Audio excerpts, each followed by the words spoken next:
Super excited about this faucet, guys. Today we're going to be installing the Hurran 4-inch bathroom faucet. Let's open it up and see what we got. Alrighty, got our instructions. Sink comes in a nice bag to make sure it's not scratched or anything.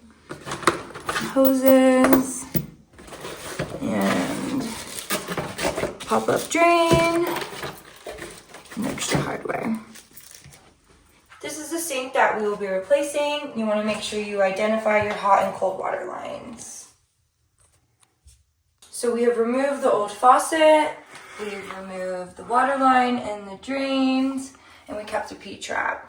Super excited about installing this guy. It was really simple, and what an upgrade from our old faucet.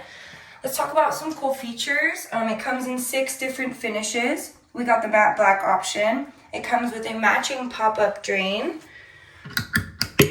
Super easy to clean, very convenient. It also comes with 2 aerators.